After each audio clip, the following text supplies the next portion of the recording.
Alright, so when I left off, I had downloaded this data as a comma-separated value sheet. So now what I'm going to do is I'm going to go into my email, and under my inbox, I'm going to go to Contacts, and over to the left here, I've got a whole mess of different contact groups, probably more than what you have in yours. But if you scroll down, it says Import Contacts. So I'm going to click on Import Contacts. And then it tells me I need a CSV file. So I'm going to choose the file. And I moved that CSV file to my desktop so I could find it easier. And on your school computers, that's kind of a nice thing to do. Is just when you save it to your desktop. So it's right here. I'm going to say Open. I'm going to say Import. Okay. And it doesn't look like anything happened. But if you look right here, it says imported 7/15/15, and it tells me how many people are in the group. So I'm going to click on that, okay? And these are the people who I had in that group.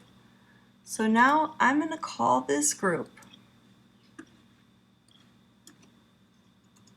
I'll just call it Cool Project People. All right. And over here, now it's called Cool Project People. Here's where it gets slick. I go back to Mail, and let's say I don't remember who all was in that group. I say Compose, and I know I called it the Cool Project Group, so I start typing in Cool. And right here, Cool Project People, right there, boom. Okay, and all of their names come in there. And sometimes, based on who I'm emailing, it gives me other suggestions of who to mail it to. So that's how to take information from a Google form, turn it into a contact list, download it as comma-separated values, import those contacts, and create a new group. All right, the other thing that's really cool, I'm not going to send this, is it's called your taskbar. And I'm going to close it right now so you can see how I get to it. Under here where it says Mail, you can go to Tasks. And tasks are kind of a cool, I'm going to delete this one just so you can, I'm going to trash that one. It's just sort of a cool to-do list feature on your, oh good lord, back to list. Okay, with your Gmail. So let me see here. I'm going to go look for some email that I want to keep on my to-do list. So I've got a meal balance for Alex. He's about out of money.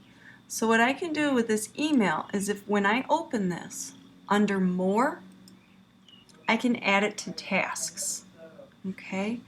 And if you look at my taskbar over here, it says Meal Balance for Alexander McDowell. And what that tells me is I know I need to add money. I know it's the summertime, but pretend it's not. Okay. That's on my task list. Okay.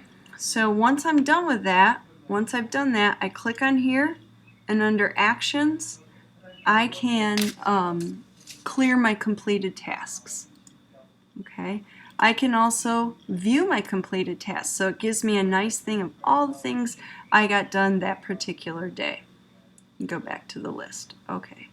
So anyway, the task list, it's really easy. So if you like to use this like a computer to keep track of what you need to get done, it's just a nice optional to-do list, and you can link it to your email as well as your Google Calendar.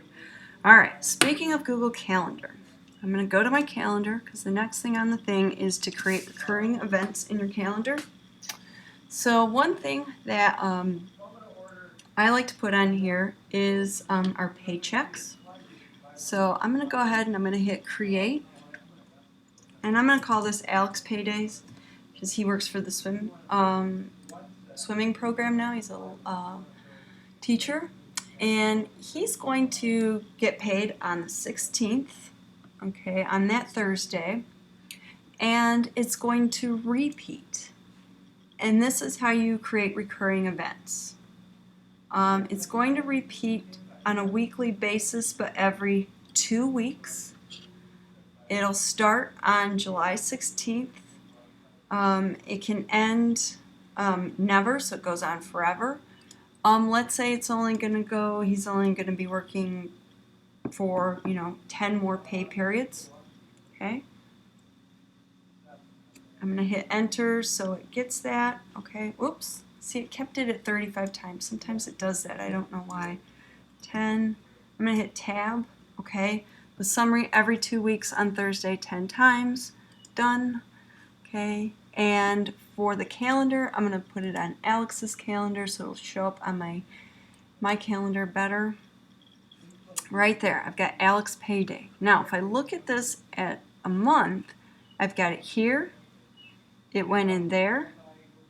Okay. If I go to the next month, August, Alex payday, and so on. Let's say I set one up and I want to get rid of it.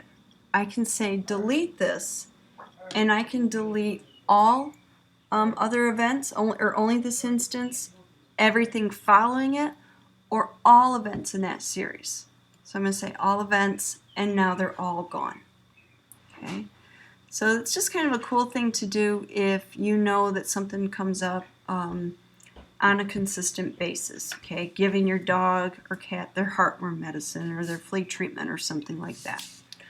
Okay, the next thing I'm going to show you how to do is how to share your calendar with someone. So you have all these different calendars that are yours.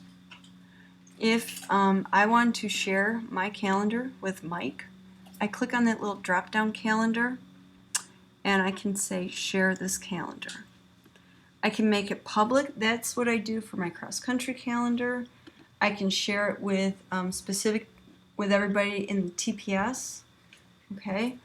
Or I can share it with a particular person. So I can give Mike privileges where he can just see all event details. He can only see if I'm free or busy. He can make changes, or he can make changes and manage sharing. So if you really want a calendar that 2 people have access to and can make changes to, that's what you would do. Okay. I'm just going to remove that for now. So that's how you would share your calendar. Okay, I don't care about it being saved. Linking your calendar to tasks. Okay. If I go to Alex going to the dentist on July 27th, I click on that and I say more details. Under more actions, I believe. Nope, that's not it. Of course, now I have forgotten how to do this.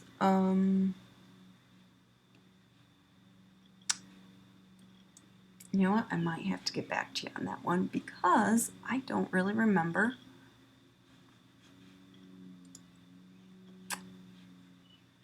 How to put it on my tasks.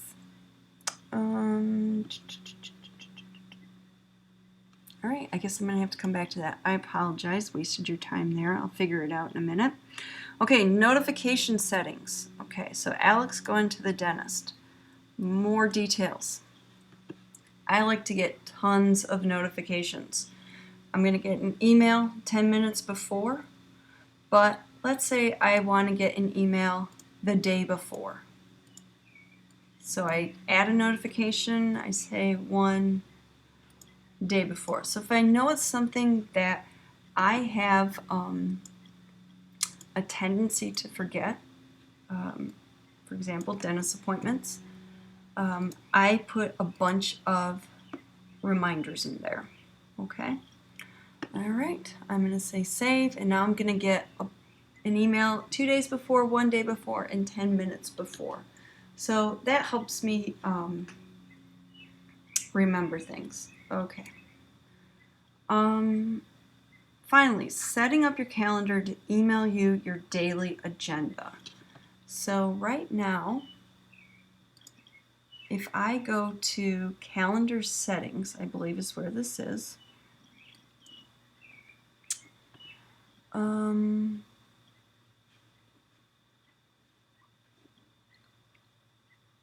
I lied. That's not it.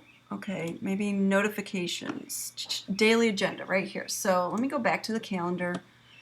I'm going to go to my calendar. I'm going to go to edit notifications. If I want a daily agenda, okay, to receive an email with your agenda every day at 5 a.m. in your current time zone, I can have it email that to me. And that means tomorrow morning I will get an email saying these are your events scheduled for the day. Okay, and so just kind of a nice thing, so you can look at the day when you get up and go, okay, this is what I have going on. All right, I'm going to go save my changes back to the calendar, and that's it.